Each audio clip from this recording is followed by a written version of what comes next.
ವೀಕ್ಷಕರ, ಚಿತ್ರದುರ್ಗ ಜಿಲ್ಲೆ ಮೊಳಕಾಲ್ಮೂರು ತಾಲೂಕು ಕಚೇರಿ ಆವರಣದಲ್ಲಿ ಕೃಷಿ ಇಲಾಖೆಯಿಂದ ಕಳಪೆ ಬೀಜಗಳು ಮತ್ತು ರಸಗೊಬ್ಬರ ನೀಡುತ್ತಾರೆ ಎಂದು ಒತ್ತಾಯಿಸಿ ತಾಲೂಕು ಕಚೇರಿ ಆವರಣದಲ್ಲಿ ಕರ್ನಾಟಕ ರಾಜ್ಯ ರೈತ ಸಂಘ ಮತ್ತು ಹಸಿರು ಸೇನೆ ವತಿಯಿಂದ ಪ್ರತಿಭಟನೆ ನಡೆಸಲಾಯಿತು. ಪ್ರತಿಭಟನೆಯಲ್ಲಿ ವಿವಿಧ ಬೇಡಿಕೆಗಳನ್ನು ಈಡೇರಿಸುವಂತೆ ಆಗ್ರಹಿಸಿದರು. ಕರ್ನಾಟಕ ರಾಜ್ಯ ರೈತ ಸಂಘದ ರಾಜ್ಯ ಉಪಾಧ್ಯಕ್ಷರಾದ ಬೇಡ್ರಡ್ಡಳ್ಳಿ ಬಸರೆಡ್ಡಿ ಮಾತನಾಡಿ, ಚಿತ್ರದುರ್ಗ ಕೃಷಿ ಇಲಾಖೆ ಜಂಟಿ ನಿರ್ದೇಶಕರು ತಾಲೂಕು ರೈತರ ಸೇವಾ ಸಹಕಾರ ಸಂಘಗಳಿಗೆ 2 ದಶಕದ ಹಿಂದೆ ತಯಾರಾದ ರಸಗೊಬ್ಬರವನ್ನು ಸರಬರಾಜು ಮಾಡಿ ರೈತರಿಗೆ ವಿತರಿಸಿದ್ದಾರೆ.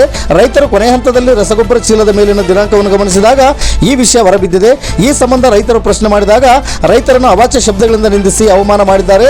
ಕೂಡಲೇ ಜಂಟಿ ನಿರ್ದೇಶಕರನ್ನು ಅಮಾನತು ಮಾಡಿ ತನಿಖೆ ನಡೆಸಬೇಕು ಹಾಗೂ ರೈತರ ಬಗ್ಗೆ ಹಗುರವಾಗಿ ಮಾತನಾಡಿದ ಅಧಿಕಾರಿ ರೈತರಲ್ಲಿ ಕ್ಷಮೆ ಯಾಚಿಸಬೇಕು ಎಂದು ಆಕ್ರೋಶ ವ್ಯಕ್ತಪಡಿಸಿದರು.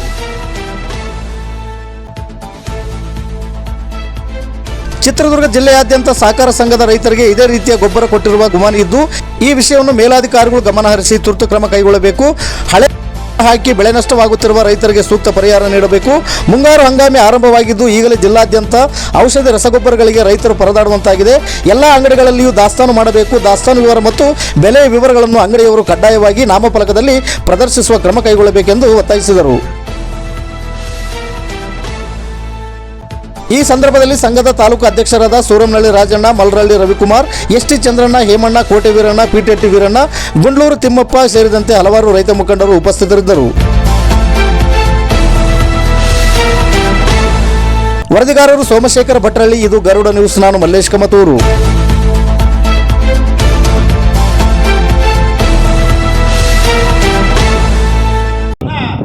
ಚಿತ್ರದುರ್ಗ ತಾಲೂಕಿನಾದ್ಯಂತ ಸೊಸೈಟಿಗಳ ಮೂಲಕ ವಿತರಣೆ ಮಾಡಿದರೆ, ಅದು ಜಿಲ್ಲಾದ್ಯಂತಲೂ ಕೂಡ ವಿತರಣೆ ಮಾಡಿದ್ದಾರೆ ಅಂತೇಳಿ ನಮಗೆ ಮಾಹಿತಿ ಬಂದಿದೆ.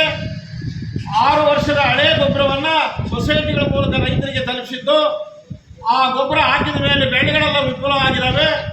ಅಂತ ವಿಫಲವಾದಂತಹ ಸಮಸ್ಯೆಯನ್ನು ರೈತರು ಹೋಗಿ ಜಂಟಿ ಕೃಷಿ ನಿರ್ದೇಶಕ ಮಂಜುನಾಥ್ ಅವರಿಗೆ ಹೇಳಕ್ಕೆ ಹೋದ್ರೆ ರೈತರನ್ನ ಅಪಮಾನ ಮಾಡಿದ್ದಾರೆ, ಅಗೌರವ ತೋರಿದ್ದಾರೆ. ಅವ್ರನ್ನ ರೈತರನ್ನ ಅನ್ನದಾತರನ್ನ ಅಪಮಾನ ಮಾಡಿರ್ತಕ್ಕಂಥ ಜಂಟಿ ಕೃಷಿ ನಿರ್ದೇಶಕ ಮಂಜುನಾಥ್ ಅವರನ್ನ ತಕ್ಷಣವೇ ಅಮಾನತು ಮಾಡಬೇಕು. ಇಡೀ ಪ್ರಕರಣವನ್ನ ತನಿಖೆ ಮಾಡಬೇಕು. ಮತ್ತೆ ಗೊಬ್ಬರ ಯಾವ ಇಸಿಯಲ್ಲಿ ಬಂದಿದೆ, ಯಾವ ಇಸಿವಿದು ಕೊಟ್ಟರೆ ಅದು ರೈತರಿಗೆ ಅನುಕೂಲ ಆಗುತ್ತೆ ಅನ್ನೋ ಸಾಮಾನ್ಯ ಪ್ರಜ್ಞೆ ಕೃಷಿ ಇಲಾಖೆಗಿಲ್ಲ ಅಂತಂದ್ರೆ ನಾಳೆ ರೈತರ ಬದುಕೇನು? ಔಷಧಿಗಳು, ಗೊಬ್ಬರಗಳು, ಬೀಜಗಳು ಇವ್ರ ಮೇಲೆ ಎಲ್ಲ ಕಡ್ಡಾಯಿಸೋದಕ್ಕೆ ಇವರು ಇಲಾಖೆ ಇರೋದು. ಜವಾಬ್ದಾರಿತನದಿಂದ ರೈತರನ್ನ ನ್ಯಾಯ ಕೇಳಕ್ ಹೋಗಿರ್ತಕ್ಕಂಥದ್ದು, ನೀವು ಕಳಪೆ ಗೊಬ್ಬರ ಕೊಟ್ಟಿದ್ದೀರಿ ಅಂತ ಹೇಳಕ್ ಹೋಗಿರ್ತಕ್ಕಂಥ ರೈತರಿಗೆ ಅವಮಾನ ಮಾಡಿರೋದು ಖಂಡನೀಯ. ತತ್ಕ್ಷಣವೇ ಸರ್ಕಾರ ಅವರನ್ನ ಅಮಾನತಿನಲ್ಲಿಟ್ಟು ಇಡೀ ಪ್ರಕರಣವನ್ನ ನ್ಯಾಯಾಂಗ ತನಿಖೆ ಅಥವಾ ಇಲಾಖೆ ತನಿಖೆಗೆ ಒಳಪಡಿಸಬೇಕು ಅಂತ ಈ ಮೂಲಕ ನಾವು ಒತ್ತಾಯ ಮಾಡ್ತಾ ಇದ್ದೀವಿ. ಇಲ್ಲ, ಮತ್ತೆ ಏನು ಸಿಗಬೇಕಾದ ಸೌಲಭ್ಯಗಳು, ಶೌಚಾಲಯಗಳಿಲ್ಲ, ಮತ್ತೆ ಏನು ಚರಂಡಿಗಳಿಗೆ ಫೆನೈಲ್ ಆಗ್ತಾ ಇಲ್ಲ, ಮತ್ತೆ ಬ್ಲೀಚಿಂಗ್ ಪೌಡರ್ ಇಲ್ಲ. ಸುಮ್ಮನೆ ಬೇನಾಮಿ ಹೆಸರುಗಳಲ್ಲಿ ಇವತ್ತು ಲಕ್ಷಾಂತರ ರು ಪಂಚಾಯತಿಗಳಲ್ಲಿ 30 ಲಕ್ಷ 40 ಲಕ್ಷ ಏನು 20 ದಿನ ಮತ್ತು 25 ದಿನಗಳಿಂದ 16 ಪಂಚಾಯತಿಗಳಲ್ಲಿ ಬೇಕಾಬಿಟ್ಟಿಯಾಗಿ ಬೇನಾಮಿ ಹೆಸರುಗಳಲ್ಲಿ ಇವತ್ತು ದುಡ್ಡು ಬಿಡಿಸ್ತಾ ಇದ್ದಾರೆ. ಆದರೆ ಗ್ರಾಮ ಪಂಚಾಯತಿ ಹಳ್ಳಿಗಳಲ್ಲಿ ಏನು ನಾವು ಬೇರೆ ಬದಲಾವಣೆನೇ ಇಲ್ಲ.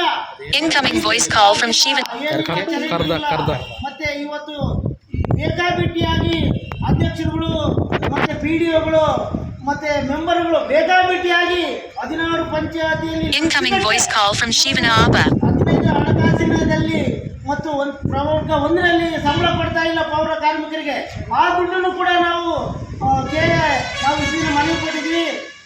ಈಗಾದರೂ ಕೂಡ 16 ಗ್ರಾಮ ಪಂಚಾಯತಿಯವರು ಯಾರು ಅವರು ಪಾಪ ಸಂಬಳನೇ ಕೊಟ್ಟಿಲ್ಲ. ಅದರಿಂದ ಇವತ್ತು ನಾವು ಏನು 16 ಪಂಚಾಯತಿಗಳಲ್ಲಿ ಭಾರಿ ಅವ್ಯವಹಾರ ನಡೀತಿದೆ, ಇದನ್ನು ಲೋಕಾಯುಕ್ತ ತನಿಖೆ ಮಾಡಿಸಬೇಕು ಮತ್ತು COS ಮತ್ತು ಜಿಲ್ಲಾಧಿಕಾರಿ ಒಳಗೊಂಡಂಥ ಒಂದು ಸತ್ಯಾಗ್ರಹ ಸಮಿತಿಯನ್ನು ರಚನೆ ಮಾಡಿ ನಮ್ಮ ಗ್ರಾಮ ಪಂಚಾಯತಿ ವ್ಯಾಪ್ತಿಯ ಬಡ ರೈತರಿಗೆ ಮತ್ತು ಕೂಲಿ ಕಾರ್ಮಿಕರಿಗೆ ನ್ಯಾಯ ಒದಗಿಸಿಕೊಡ್ಬೇಕು. ಮತ್ತು ಉದ್ಯೋಗ ಖಾತ್ರಿ ಜನಗಳಿಗೆ ಕೆಲಸನೇ ಕೊಡ್ತಾ ಇಲ್ಲ. ಇವರು ಸುಮ್ಮನೆ ಮೆಂಬರ್ಗಳು, ಅಧ್ಯಕ್ಷರುಗಳು ಮತ್ತು ಅವರು ಕಂಡಂಥ ರಾಜಕಾರಣಿಗಳು ಮಾತ್ರ ಕೆಲಸ ಮಾಡಿ ಇವತ್ತು ದುಡ್ಡು ಬೇಕಾಬಿಟ್ಟಿಯಾಗಿ ಇವರು ಖರ್ಚು ಮಾಡ್ತಾ ಇದ್ದಾರೆ. 16 ಪಂಚಾಯತಿಗಳಲ್ಲಿ ಭಾರಿ ಅವ್ಯವಹಾರ ನಡೀತಿತ್ತು ಉದ್ಯೋಗ ಖಾತ್ರಿಯಲ್ಲಿ. ಯಾರು ಕೆಲಸ ಕೊಡ್ತಾ ಇಲ್ಲ. ಯಾರೋ ಒಂದು ಹಳ್ಳಿಗಳಿಗೆ ಅಲ್ಲಿ ಮಾತ್ರ ಯಾವುದೋ ಒಂದು ಗೂಳೆ ಹೋಗ್ತಾರೆ ಅಂತೇಳಿ CS ಬಂದು ಮೊನ್ನೆ ಗಲಾಟೆ ಮಾಡಿದಾಗ ಅಲ್ಲೊಂದು ದಿವಸ ಇಲ್ಲೊಂದು ದಿವಸ ಗೂಳೆತ್ತ ಕೆಲಸವನ್ನು ಬಿಟ್ಟರೆ ಇನ್ನೆಲ್ಲ ಫೋರ್ಜರಿ ಮಾಡಿದ್ದಾರೆ 16 ಪಂಚಾಯತಿ. ಲಕ್ಷಗಟ್ಟಲೆ ಬೇನಾಮಿ ಅಂಗಡಿಗಳಿಗೆ, ಬೇನಾಮಿ ಹೆಸರುಗಳಲ್ಲಿ ಇವತ್ತು ದುಡ್ಡು ಬಿಡಿಸಿದ್ದಾರೆ.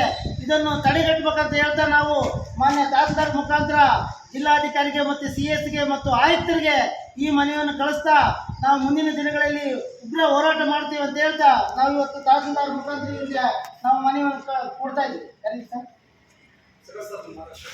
ಇಲ್ಲ ಮತ್ತೆ ಏನು ಸಿಗಬೇಕಾದ ಸೌಲಭ್ಯಗಳು ಶೌಚಾಲಯಗಳಿಲ್ಲ, ಮತ್ತೆ ಏನು ಚರಂಡಿಗಳಿಗೆ ಫೆನಾಯಿಲ್ ಆಗ್ತಾ ಇಲ್ಲ, ಮತ್ತೆ ಬ್ಲೀಚಿಂಗ್ ಪೌಡರ್ ಇಲ್ಲ. ಸುಮ್ಮನೆ ಬೇನಾಮಿ ಹೆಸರುಗಳಲ್ಲಿ ಇವತ್ತು ಲಕ್ಷಾಂತರ ರು ಪಂಚಾಯತಿಗಳಲ್ಲಿ 30 ಲಕ್ಷ 40 ಲಕ್ಷ ಏನು 20 ದಿನ ಮತ್ತು 25 ದಿನಗಳಿಂದ 16 ಪಂಚಾಯತಿಗಳಲ್ಲಿ ಬೇಕಾಬಿಟ್ಟಿಯಾಗಿ ಬೇನಾಮಿ ಹೆಸರುಗಳಲ್ಲಿ ಇವತ್ತು ದುಡ್ಡು ಬಿಡಿಸ್ತಾ ಇದ್ದಾರೆ. ಆದರೆ ಗ್ರಾಮ ಪಂಚಾಯತಿ ಹಳ್ಳಿಗಳಲ್ಲಿ ಏನು ನಾವು ಬೇರೆ ಬದಲಾವಣೆನೇ ಇಲ್ಲ. Incoming voice call from Shivan. ಮತ್ತೆ ಇವತ್ತು ಬೇಕಾಬಿಟ್ಟಿಯಾಗಿ ಅಧ್ಯಕ್ಷರುಗಳು ಮತ್ತೆ PDOಗಳು ಮತ್ತೆ ಮೆಂಬರ್ಗಳು ಬೇಕಾಬಿಟ್ಟಿಯಾಗಿ 16 ಪಂಚಾಯತಿಯಲ್ಲಿ Incoming voice call from Shivanaba. 15 ಹಣಕಾಸಿನಲ್ಲಿ ಮತ್ತು ಪ್ರಮುಖ ಒಂದರಲ್ಲಿ ಸಂಬಳ ಕೊಡ್ತಾ ಇಲ್ಲ ಪೌರ ಕಾರ್ಮಿಕರಿಗೆ. ಆ ದುಡ್ಡನ್ನು ಕೂಡ ನಾವು ನಾವು ಇದನ್ನ ಮನವಿ ಕೊಟ್ಟಿದ್ವಿ. ಈಗಾದರೂ ಕೂಡ 16 ಗ್ರಾಮ ಪಂಚಾಯತಿಯವರು ಯಾರು ಅವರು ಪಾಪ ಸಂಬಳನೇ ಕೊಟ್ಟಿಲ್ಲ.